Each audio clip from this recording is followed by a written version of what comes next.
Hey there, thank you guys for joining me today. I am here with my special guest, John Graham. We are going to talk about how it started and how it's going. The challenge with this interview is he has had so many amazing experiences. We're going to have to pick and choose which ones we want to share today with you. Thanks, John, for being here with me today. I am really excited to dig right into your stories. It's my pleasure. Thank you.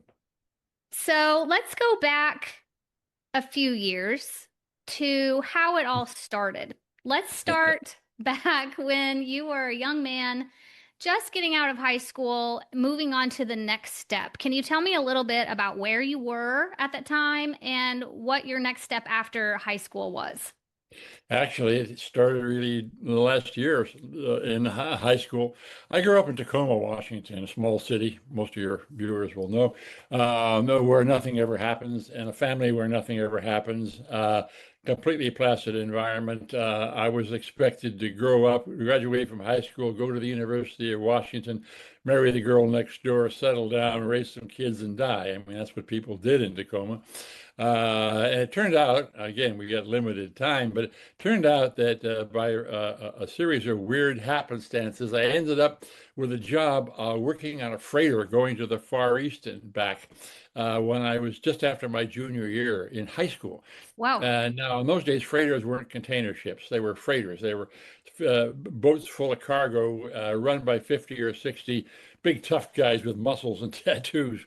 And here I was 17 years old. I was hopelessly bullied and full of anger about all the bullies in my life.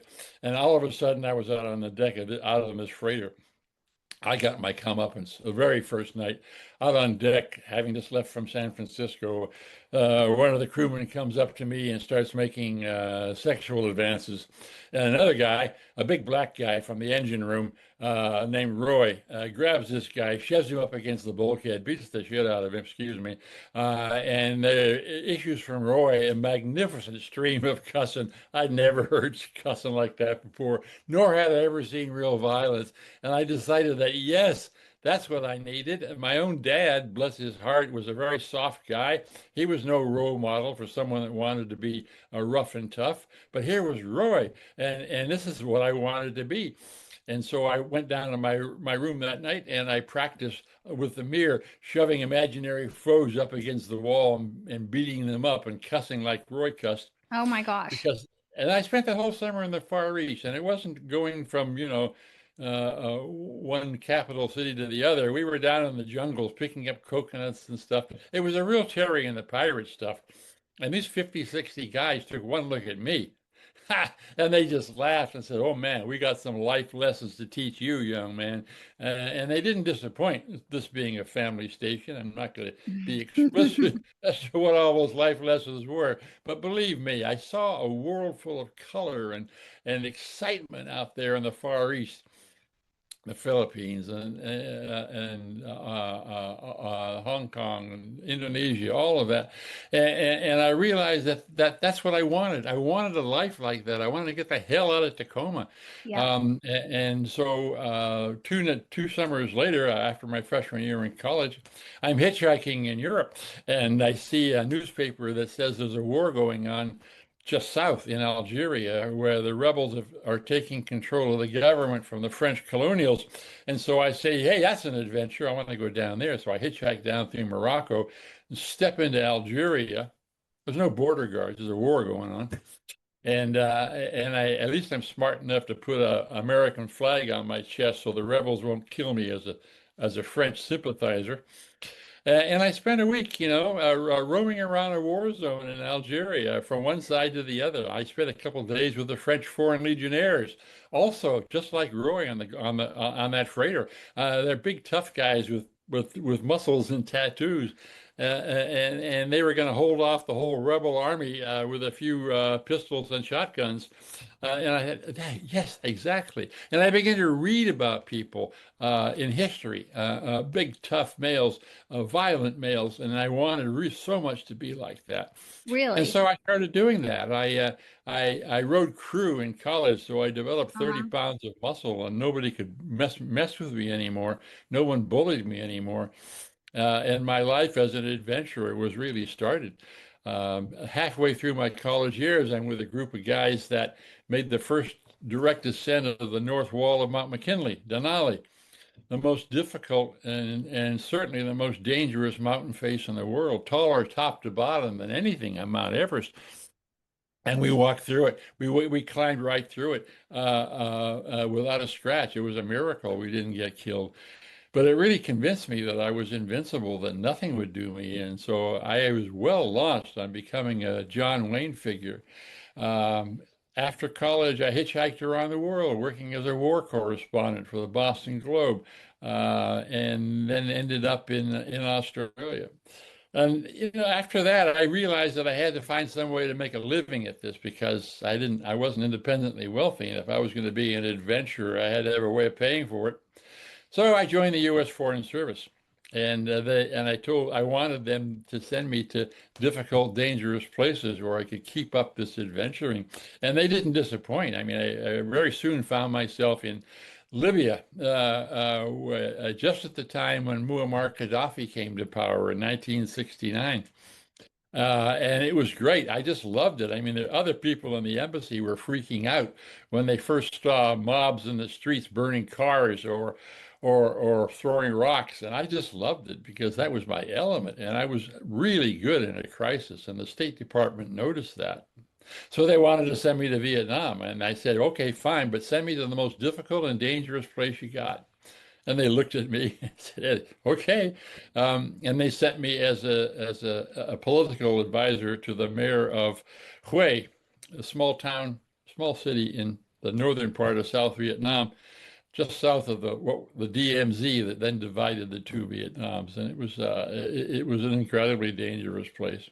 What did you study in college? How did you get the wherewithal to become this correspondent, which I'm assuming is kind of like a reporter, right?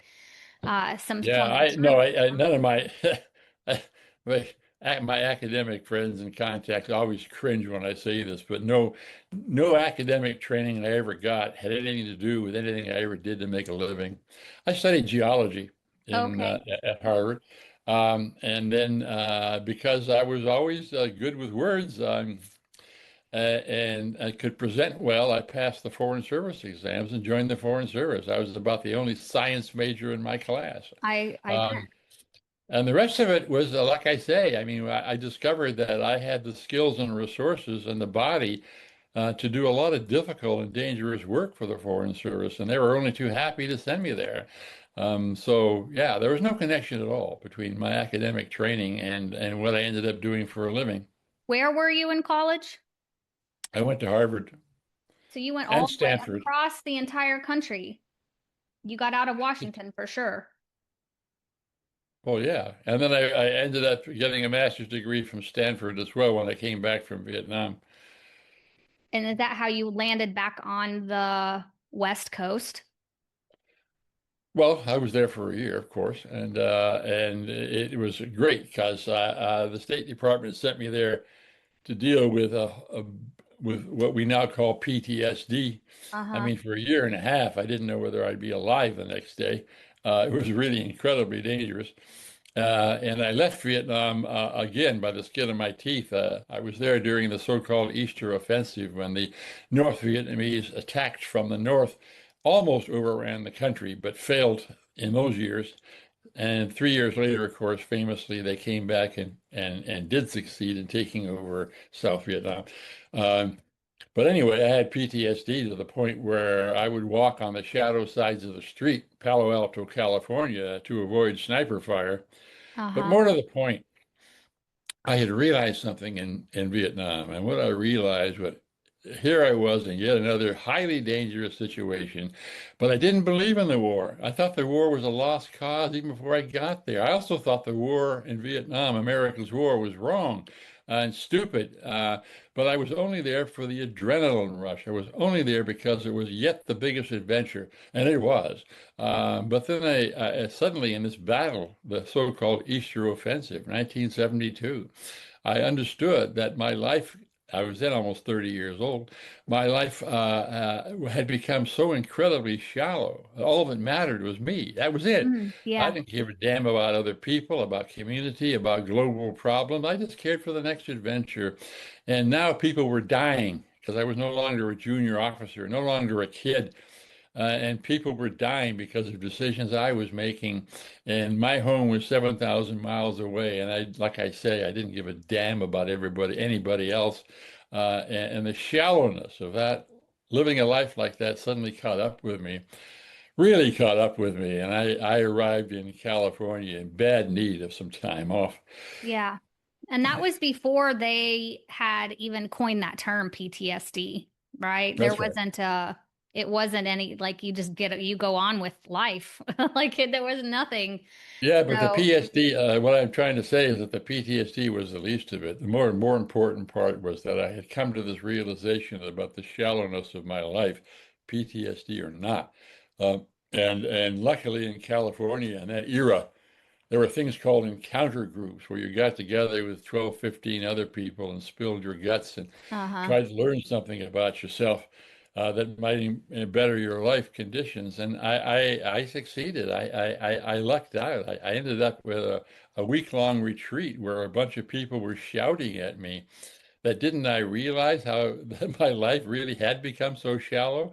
It was like I had taken a big piece of plywood and maybe right at that time when I went to sea when I was 17, I nailed this plywood over my heart. So I couldn't Mm. feel my heart. I couldn't feel emotions. I couldn't feel compassion. I was just becoming a monster. Uh, and they urged me to rip that board off and see that there underneath that board really was a nice guy, really was a compassionate person, really was someone who cared. And I began to see that. It was difficult. It was 3 steps up, 2 steps back, Uh-huh. trying to forge a whole new life, trying to crawl out of that self-centered hole in which I'd fallen. Did you when did you meet your now wife? I met her almost 10 years later. Well, no, it says 7 years, 6, 7 years later. I was sent to the United Nations, and it was a perfect place for me because by then I really had discovered a whole new me, if you will. And I was going to put my resources, my skills, and my courage on the line to help solve some really difficult peace and justice issues in the so-called third world, the Mm-hmm. world made up of the black and brown peoples of the planet, where there was all kinds of problems, corruption, nepotism, disease, hunger, Yeah. whatever. And I pitched myself into that and did a lot of good. In fact, I helped end apartheid in South Africa, some other good things. So now Anyway, it was about that time. you took your passion for adventure now with a newfound heart, right? Like the Tin Man. Didn't he get a Sort heart? of, I suppose. Yes, I So you suppose you could make that comparison. Yes, I did. I discovered a whole new me, but like I say, it wasn't a simple discovery. It was 3 steps up and two yeah. back because I was completely changing my life. And I succeeded in doing that.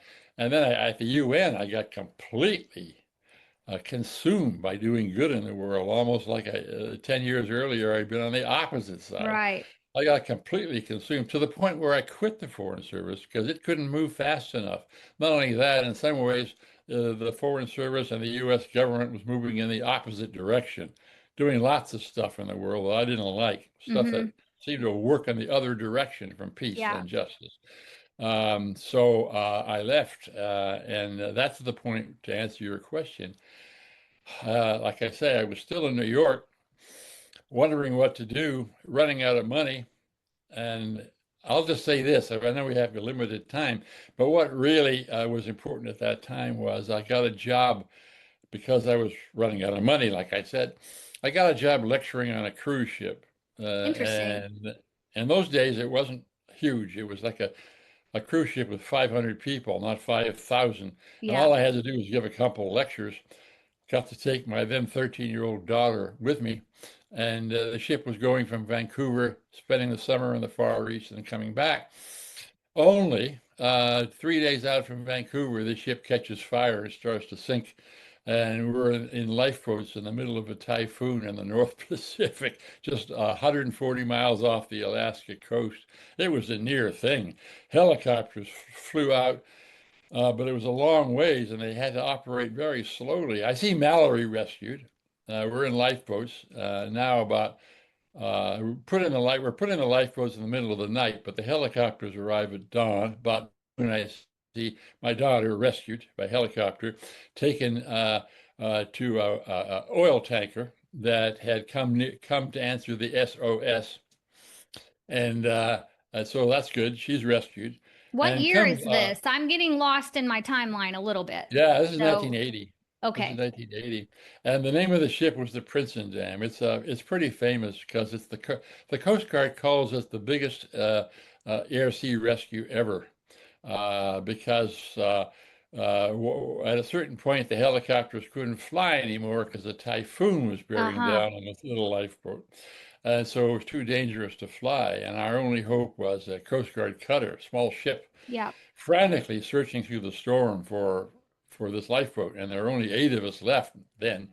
Out of all these people, 8 of us were clinging in the lifeboat. We were freezing to death, dying of hypothermia, of course, completely seasick, to the point we couldn't even bail anymore, and we were going to die. We were going to die Yeah. in a couple of hours.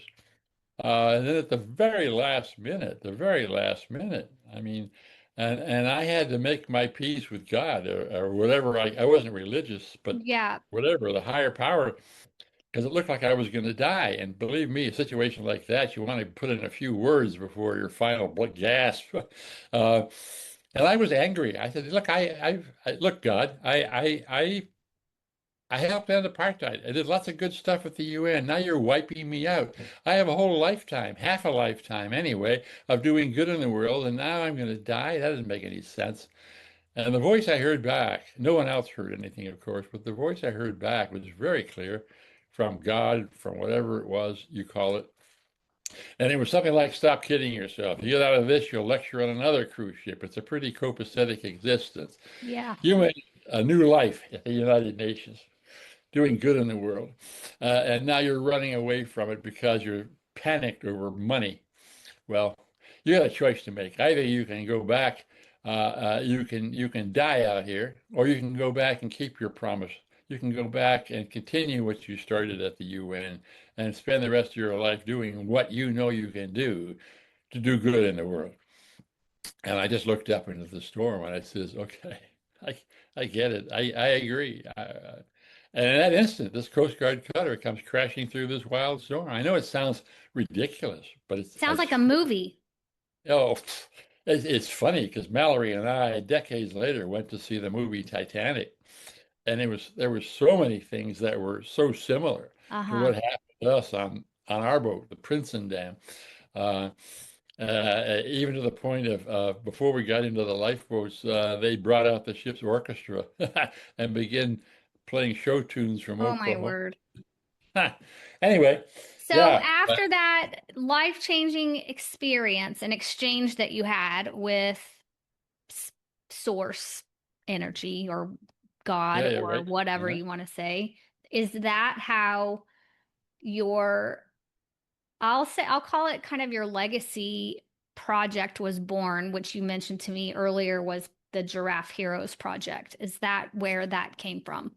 No, my wife had started it before, and I initially thought it was lightweight because all she was doing was telling stories. That's what I thought, all she was doing. I didn't realize the power of storytelling. She was looking around, seeing all kinds of media in New York City, and it was all about gloom and doom and bad things happening. She knew there were plenty of people, good people, doing good in the world, and nobody was telling their stories. And she resolved to do that. So she started her own news service, if you will, Mm-hmm. from an apartment in Central Park West in New York City. And she started finding people, they weren't hard to find, who were sticking their necks out to do good in the world, solving some tough public problem. And then she would interview them, and then she would get a star from a stage or a screen. This is New York City, after all, so Yeah. that was possible. And she would start creating these small stories and put them either on fax machines or on vinyl discs. some of your people, listeners, viewers may not even know what a vinyl disc is. A record, put on a turntable and sound comes out. Yeah. Anyway, and she started that way, telling these stories, and it caught on. Within a few years, there was a nice story on her in the New York Times, for example, about what she was doing. Yeah, also, I had met her by then, and like I say, initially I thought it was kind of lightweight storytelling. That won't do any good. She was I'd a pod neglected she the had a fact, podcast before podcasts were yeah, even a thing. She was well, I don't know sharing if what you, stories on records of I suppose, people. but this is before the internet, Yeah, man. I This is know. before, Like that was so forward. oh, it was. Anyway, the thing is, I want to say is what turned me around for sure was that I fell madly in love with Anne, and we fell in love and got married, and that was 44 years ago. And so I joined her in the Giraffe Heroes Project beginning around 1984, so Uh-huh. like 80, 83. So it was like 40 some years ago. And we've been running it ever since and doing the same thing. We find people sticking their necks out, we tell their stories, we inspire other people to get off their rear ends and get inspired to do what they have to do to change whatever's going wrong, whatever they see going wrong in their lives. From a community problem like busing or homelessness to Iran or supplies getting into Gaza or whatever. Uh-huh. We've invented a whole curriculum for schools, helping young people build lives, courage, and compassion. Between us, we've written four, now five books, all about civic engagement, helping people stick their necks out without getting their heads cut off. And we keep doing it. Only now, of course, it's not fax machines and not vinyl disc, it's social media. So we're constantly exploring new ways of using social media. And you can find out a lot about that at giraffe.org. Very simple, our website Oh, right. Yeah, I'll with put that in the links. They links. put that in the show links or whatever. Uh, and yeah, and so we're still doing it. I mean, people ask me when I'm going to retire. I just laugh at them. Retire from what? I'm Yeah. having too much fun. Have you And written, then do you have a book of your own stories? well, of course I do. It's a memoir. It's called Quest, Quest dash risk, adventure, and the search for meaning. It's also in audiobook. Nice. Uh, so you can get it in print electronically or as an audiobook. Uh-huh. Okay. And we've only had a few minutes today, but it has the whole story in a lot more detail. Yeah, you sound like you've had quite some experiences that this short time is not doing them justice at all. So that is definitely something to check out. So I'm just going to revisit kind of how it all started and then how it's going. There were a lot of pivots or different directions along the last several years of your life. I'll say the last 5 decades. I'll say the last 50 years. You've started out as a very young man going on a boat. I do have a question about that. I'm a mother. How did your mother allow you to go on that ship as 17? Like that was not the norm, especially in small town Washington, America. So Oh, how did you convince her to allow you to do that? what a great question. I'm not often asked that, but it's a very good question. Here, my mother is was a Croatian Catholic woman, very religious. So I get this opportunity. And long story short, I won an essay contest, a national essay contest. And the prize was a trip on a freighter, but as a passenger. In Not those as a days, worker, not as somebody to get yeah, that's bullied by right. the big Because men. in those days, freighter ships had room for 12 or 15 passengers. It was, Hmm. and a lot of people like to do that. It's less amenities, but it was more fun watching a real freighter at work. So I got it. I won this contest, and then the shipping company says, "Whoops, we seem to have filled all of our passenger spaces." So, but what we can do is we can offer John a job as a member of the crew. We'll give him a soft job, and he goes as a member of the crew, which allows him to be on this full scale trip all the way to the Far East for the summer and back. And so my mother thinks about that. John is just going to be 17 years old next week, and he's going to be on a ship with 50 or 60 tough guys Yeah. who I don't think are going to be very religious, No. to put it bluntly. And so, but on the other hand, don't forget she's a Croatian peasant, and there's a certain thing about peasant stock, like my mother came from, where men had to be men. And at a certain point, men became men, Yeah. and they had to do tough and difficult things. So my mother was torn because she knew that me going out there with those 50 guys would be what Catholics then called the near occasions of sin. Boy, was she right. Yeah. I said, Sounds "Oh like it. no, Mom, oh no," hoping fervently that she was right, that there'd be plenty of near occasions to sin.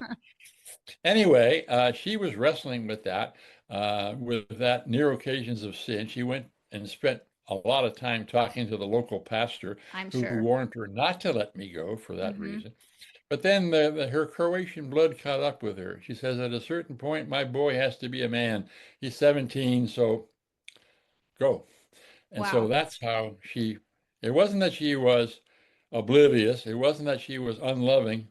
It was her Croatian culture that finally shoved her to let me go when many other mothers might have said, "Are you crazy?" Yeah, I don't She think let me I would go. have let my son go. Many mothers would have felt that way, but I'm just telling you, you asked a very good question. That's the answer. So you came back from that experience and finished high school, and from there you went on to college, just like Yeah. the kind of normal pathway.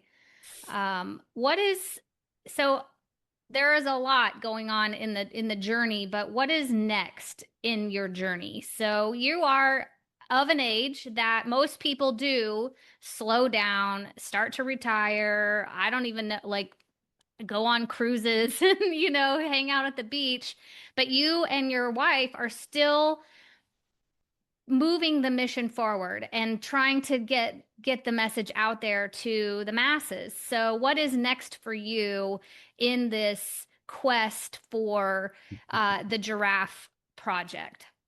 Oh, we're constantly experimenting with new stuff. I was just talking with Ann over breakfast this morning, and she's come up with some new ideas for the spring.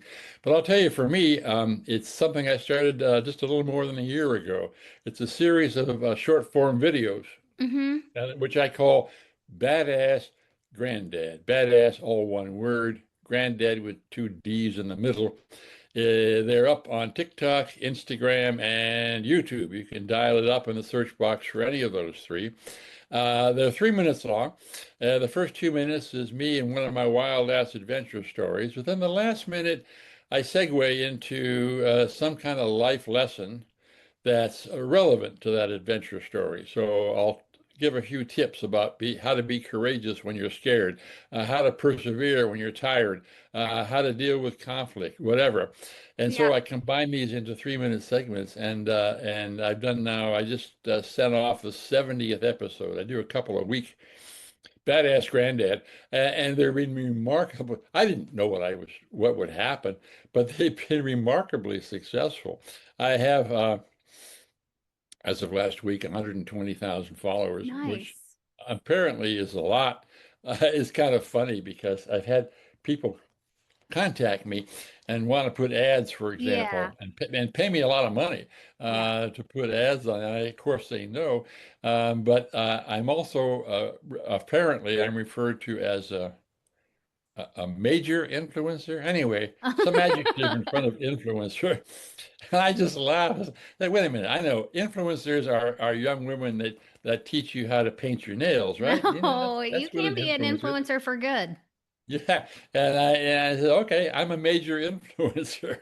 That's incredible. I've You got, don't hear that. You don't meet someone who's 83 years old every day that is a major influencer on the TikTok. So, no, I know. I've got 2.5 million viewers.